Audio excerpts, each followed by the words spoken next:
Hello everyone, कैसे हैं आप सभी। वेलकम करती हूँ माधुरी आपका एंडुलो क्लासेस में। आज मैं आपको बीएनएस का मेंस की आंसर राइटिंग का पहला क्वेश्चन क्लियर करने वाली हूँ। क्वेश्चन कहता है अपराध की कौन सी अवस्थाएं हैं। देखो ध्यान से सुनना, जो मैं आपको क्वेश्चन बता रही हूँ कि अपराध की कौन कौन सी अवस्थाएं होती है। भारतीय न्याय संहिता में तैयारी को किन अपराधों में दंडनीय बनाया है, इस तरीके का एक क्वेश्चन। या फिर एक क्वेश्चन इस ये आ सकता है कि अपराध को करने के निम्नलिखित कौन से प्रक्रम होते हैं, विस्तार से समझाइए। इस तरीके का अगर क्वेश्चन है तब आपको क्या आंसर राइटिंग करनी है, क्या लिखना है, वो मैं आपको इस क्लास में बताने वाली हूँ।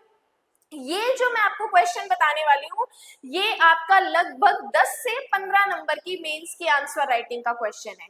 अब 10 से 15 नंबर की मेंस की आंसर राइटिंग का क्वेश्चन है तो कैसे लिखना है, क्या लिखना है, कितना लिखना है, वो आपको इस क्लास में क्लियर कर दूंगी। ये चीजें, ये क्लासेस जो मैं आपको प्रोवाइड करवा रही हूँ ये यूट्यूब की मेंबरशिप की क्लासेस हैं।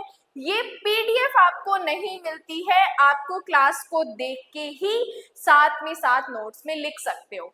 अगर आपको ये पीडीएफ लेनी है तो उसके लिए आप मुझे व्हाट्सएप पे कांटेक्ट कर सकते हो, डिस्क्रिप्शन में नंबर होगा। उसके कुछ एक्स्ट्रा चार्जेस रहते हैं, नॉमिनल चार्जेस है, उसके लिए आप मुझसे बात कर सकते हैं। बाकी इस क्लास को स्टार्ट करने का ऑब्जेक्ट ही ये है कि जो स्टूडेंट घर पे बैठ के प्रिपरेशन करते हैं, जो बहुत सारी बड़ी बड़ी बुक्स, कॉस्टली बुक्स अफोर्ड नहीं कर पाते हैं, तो वो इन क्लासेस से, इस नॉमिनल मेंबरशिप से अपने घर पे बैठ के प्रिपरेशन कर सकते हैं। मैंने आपको क्वेश्चन बताया, क्वेश्चन आपने नोट कर लिया। अब देखो आपको अपना आंसर कैसे स्टार्ट करना है। अपराध से अभिप्राय ऐसा कार्य जो बीएनएस में या यथा परिभाषित विशेष विधि या स्थानीय विधि में दंडनीय हो। कोई भी कार्य अपने आप में दंडनीय नहीं हो जाता, उसे दंडनीय होने के लिए अनेक अवस्थाओं से, मतलब स्टेजेस से गुजरना होता है। इसे ही हम अपराध की विभिन्न अवस्थाएं, स्तर या प्रक्रियाएं कहते हैं। अब अपराध की कौन कौन सी अवस्थाएं होती हैं, इसके बाद आपको हेडिंग लगा के डायरेक्ट 3 अवस्थाएं बतानी है। जैसे कि आपने हेडिंग लगाई, निम्नलिखित अवस्थाएं हैं। नंबर 1 आशय, नंबर 2 तैयारी, नंबर 3 प्रयत्न। इस तरीके से पहले आप तीनों एग्जामिनर को स्टेजेस बता दोगे कि हमारी ये 3 स्टेजेस हैं जो कि अपराध को करने के लिए, दूसरी तैयारी हो गया और तीसरा क्या हो गया, प्रयत्न। ठीक है, तीनों स्टेजेस बता दी। अब आप स्टार्ट करोगे पहली स्टेज से। नंबर 1 लगाया हमने, क्या है पहली स्टेज, आशय, इंटेंशन। देखो इंटेंशन का मतलब होता है अपने मन की सोच, क्योंकि देखो बैठे बैठे तो अचानक आप किसी को नहीं मार देते, नहीं अपराध कर देते। उसके लिए पहले से आपके माइंड में कुछ चीजें आती हैं, तभी आप अपराध करने का सोचते हो। तो क्या कहा, अपराध की पहली अवस्था है इंटेंशन। कोई भी कार्य, अपराध बिना इंटेंशन के तौर पर दंडनीय नहीं होता, नहीं किया जा सकता। प्रत्येक कार्य के पीछे व्यक्ति के मन में कुछ ना कुछ भावनाएं अवश्य छिपी रहती है, इसी को हम इंटेंशन कहते हैं। जब भी कोई व्यक्ति अपराध की ओर प्रवृत्त होता है, सर्वप्रथम उसे मन में ऐसा करने की भावना जागृत होती है। जैसे एग्जाम्पल, ए बी की हत्या करने की योजना बनाता है। यहाँ ए का इंटेंशन बी की हत्या करने का है, फिर भी आशय का दुराशय होना आवश्यक है। देखो इंटेंशन होने मात्र से आप अपराधी नहीं हो जाते, लेकिन इसका भी अपवाद है, क्योंकि एब्सोल्यूट तो कुछ भी नहीं है, कुछ ना कुछ एक्सेप्शन होते हैं। अब देखो इन्होंने कहा कि सिर्फ मन में सोचना अपराध नहीं है, ना ही आपको पनिशमेंट मिल सकती है। आप मन में घर पे बैठे बैठे सोच रहे हो कि हाँ मैं बी को मारना चाहता हूँ, अब मैं उसको मारूंगा, मैं ये करूंगा, मैं वो करूंगा, उससे बदला लूंगा, तो क्या अब आपको घर पे बैठ के पनिशमेंट मिल जाएगी? नहीं मिलेगी। लेकिन इसके भी कुछ अपवाद है। अब याद करो, हम बीएनएस में क्रिमिनल कॉन्स्पिरेसी वर्ड पढ़ते हैं, आपराधिक षड्यंत्र वर्ड पढ़ते हैं। आपराधिक षड्यंत्र में क्या होता है, आप 2 या अधिक लोग मिलके प्लानिंग करते हो कि हाँ मुझे उस टाइम पे, उस दिन को, उस जगह पे हमें ये अपराध करना है, तो भले ही वो अपराध पूरा नहीं होता, लेकिन आपने बैठ के कॉन्स्पिरेसी जो है वो क्रिमिनल पूरी कर ली, अब आपको पनिशमेंट मिलेगी। तो वो क्या है, इसका अपवाद माना जाएगा, जो अभी मैं आपको बताऊंगी।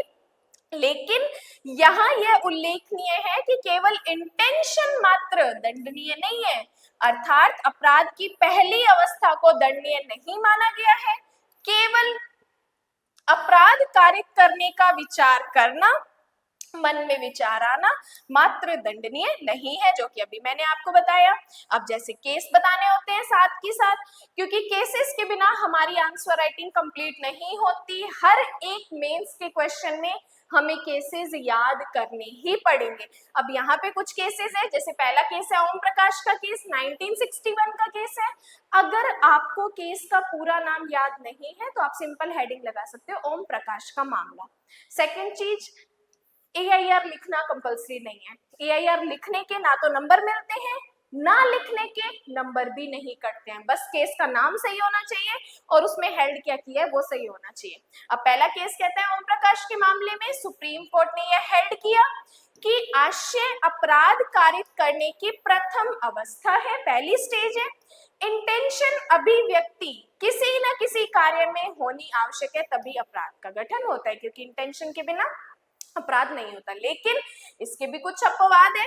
इसका एक अपवाद BNS की धारा 61 सबसेक्शन 1 और 2 के अंतर्गत क्रिमिनल कॉन्स्पिरेसी है। इसके बाद आपको शॉर्ट में, मैंने अभी यहाँ पे नहीं बता रखी, आप चाहो तो क्रिमिनल कॉन्स्पिरेसी को यहाँ पे 4 से 5 लाइन में डिफाइन कर सकते हो, ना करो तो भी चलेगा। देन बात करते हैं सेकेंड स्टेज। हमारी सेकेंड स्टेज क्या है, तैयारी। हमने सोच तो लिया कि हमें वहां पर अपराध करना है, लेकिन हमें उसके लिए पहले प्रिपरेशन करनी पड़ेगी। अगर हमें किसी को मारना है तो वेपन्स कलेक्ट करने पड़ेंगे, हमें वहां पर चोरी करनी है, डकैती डालनी है, तो उसके लिए हमें औजार इकट्ठे करने पड़ेंगे।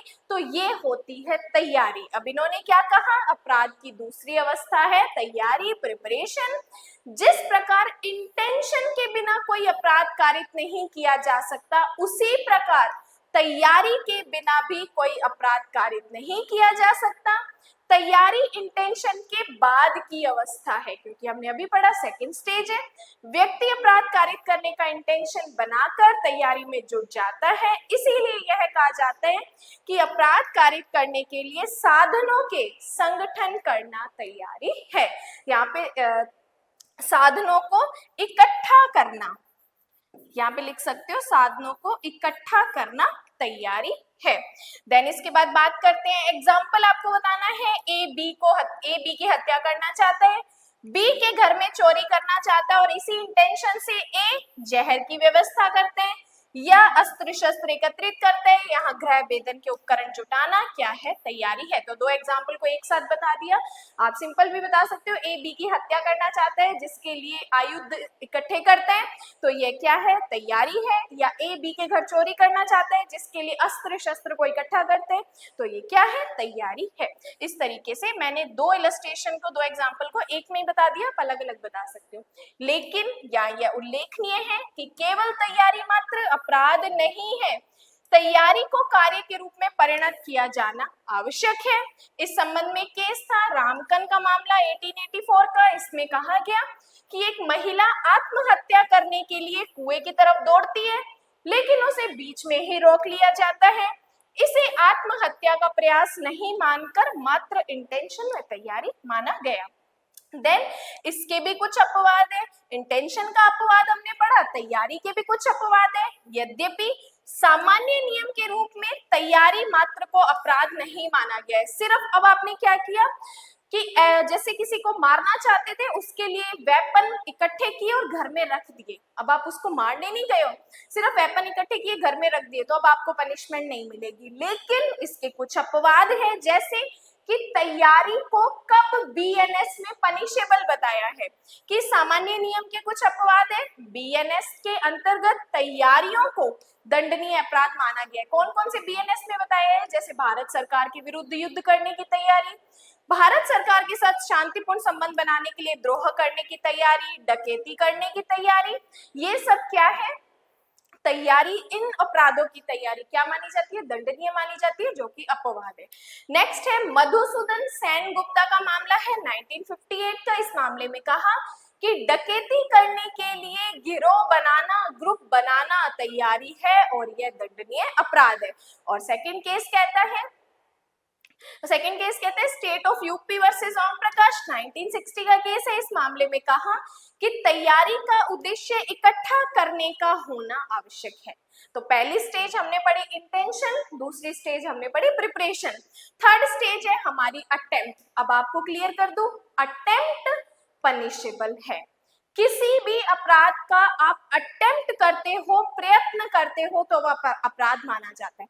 अब सिंपल सी चीज सुनो, आप चोरी करना चाहते थे, चोरी करने चले भी गए, लेकिन वहां कुछ मिला ही नहीं आपको, तो ये चोरी का अटेम्प्ट माना जाएगा, आपको पनिशमेंट मिलेगी। नेक्स्ट, आपको दिखा कि बी की पॉकेट बहुत मोटी मोटी है, इसमें पैसा है। आपने क्या किया, उसकी पॉकेट में हाथ डाला, तो पैसे तो नहीं थे, कागज निकले बहुत सारे। अब आपने क्या किया है, अटेम्प्ट किया है, आपको पनिशमेंट मिलेगी। तो अपराध करने जा रहे हो लेकिन अपराध हो नहीं रहा है, तो ये प्रयत्न माना जाता है। प्रयत्न, जिसे प्रयास भी कहा जाता है, अपराध की तीसरी स्टेज है ये। यह महत्वपूर्ण अवस्था है, इसे पनिशेबल अपराध माना गया है। इंटेंशन है, तैयारी से व्यक्ति अपराध करने के लिए उद्युक्त होता है, वह प्रयास ही है जो कि अपराध को पूर्णता की ओर ले जाता है। क्योंकि अपराध करने गए, हो गया तो पूरा माना जाएगा, नहीं हुआ तो अटेम्प्ट हो जाता है। केस है Aman Kumar versus state of Haryana का, 2004 का केस है सुप्रीम कोर्ट का। इस केस में सुप्रीम कोर्ट ने कहा कि प्रयत्न से अभिप्राय ऐसे कार्य से है जिसे यदि नहीं रोका जाए तो वह कार्य को पूर्णता तक पहुंचा देता है। तो ये केस में हेल्ड किया। नेक्स्ट केस था अभ्यानंदन वर्सेस स्टेट का केस है 1961। इस केस में सुप्रीम कोर्ट ने कहा कि तैयारी पूर्ण होने के पश्चात प्रयास होता है और किसी कार्य का किया जाना अपराध के लिए निम्नतम अगला कदम माना जाएगा। नेक्स्ट, प्रयास को हम एक एग्जाम्पल द्वारा स्पष्ट कर सकते हैं। जैसे कि मैंने आपको बताया, चोरी करने के लिए आपने जेब में हाथ डाला लेकिन कुछ मिला ही नहीं, तो आपने क्या किया, चोरी का प्रयत्न किया है, तो इसे पनिशेबल बनाया जा सकता है। नेक्स्ट केस है स्टेट ऑफ महाराष्ट्र का। इसमें क्या हुआ, एक 12 वर्ष की बालिका को निर्वस्त्र कर उसकी योनि पर लिंग रगड़ने को क्या माना गया है, बलात्कार का प्रयास माना गया है। इसके अलावा एक सेकंड केस ये भी अच्छा है, मदन लाल का केस है। इसमें प्रिंसिपल ने क्या किया था, एक बालिका को उसके वजाइना पे उस पीनस को रगड़ा था, जिसकी वजह से उसका वीर्यपात हुआ था, जिससे कि बलात्कार का प्रयास माना गया। तो ये केस भी अच्छा है, ये भी आप इसमें मेंशन कर सकते हो। अब इन्होंने कहा बीएनएस में निम्नलिखित प्रयासों को पृथक तौर पर दंडनीय अपराध माना गया है। ऐसे ऑफेंसेस जिनके अटेम्प्ट करने की पनिशमेंट अलग से बता रखी है, जैसे भारत सरकार के विरुद्ध युद्ध करने का अटेम्प्ट करना, अलग सेक्शन, अलग पनिशमेंट। किसी अपराधी को दंड से बचाने के लिए प्रयास करना, तो भी ये पनिशेबल है अपने आप में। किसी व्यक्ति को कूटकृत सिक्का लाने के लिए उद्दीप्त करने के लिए प्रयास करना, ये भी है। हत्या करने का अटेम्प्ट भी है। कल्पेबल होमिसाइड का अटेम्प्ट भी पनिशेबल है। लूट या डकैती का अटेम्प्ट करना, और कुछ और एग्जांपल्स दे रखे हैं अटेम्प्ट के, आपको ये बताने हैं। सारे बताने जरूरी नहीं है, कुछ ही बता दो। इसके अलावा ये जो पोर्शन है 62 सेक्शन नंबर है, जो कि अपने आप में अटेम्प्ट की बात करता है कि अगर आप लाइफ इम्प्रिजनमेंट या इम्प्रिजनमेंट के ऑफेंसेस का क्या करते हो, अटेम्प्ट करते हो, तो आपको इतनी पनिशमेंट मिलेगी, वो सेक्शन 62 में बताया।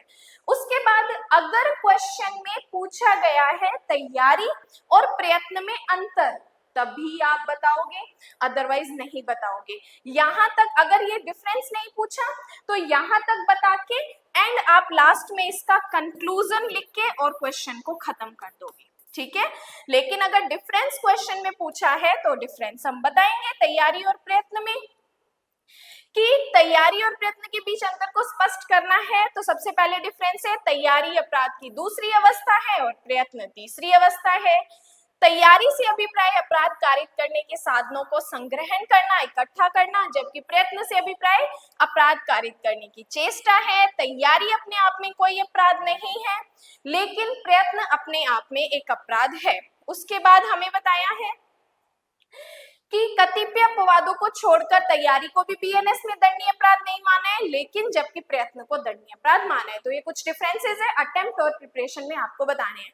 अब यहाँ पे डिफरेंस बताने के बाद अगर पूछे हैं तो बताएंगे, इसके बाद हम कंक्लूजन लिख के एंड देन अपने आंसर को खत्म कर देंगे। निष्कर्ष लिखेंगे कि आपराधिक विधि के अंतर्गत अपराधों की 3 अवस्थाएं जैसे आशय, तैयारी और प्रयत्न को बताया गया है, जिसमें से आशय और तैयारी दंडनीय नहीं है कुछ अपवादों को छोड़कर, लेकिन प्रयत्न आपराधिक लॉ के अंतर्गत दंडनीय बनाया गया है। एंड हमारा आंसर खत्म। 10 से 15 नंबर की आंसर राइटिंग है जो मैंने आपको बताई है। इस वीडियो से आपको कितनी हेल्प मिली है? हेल्प मिल रही है तो क्लास को लाइक करने की कोई पैसे नहीं लगते मेंबर वालों। बेनिफिट ले रहे हो तो लाइक करने और फिंगर से दबाने में क्या दुख आ रहा है? बेनिफिट मिल रहा है ना एंडिलो क्लासेस की तरफ से, जितना कम पैसों में हो सकता है उतना बेनिफिट आपको प्रोवाइड करवाया जा रहा है। तो क्लास को लाइक और एक अच्छा सा कमेंट जरूर करना है। बाकी आज के लिए धन्यवाद।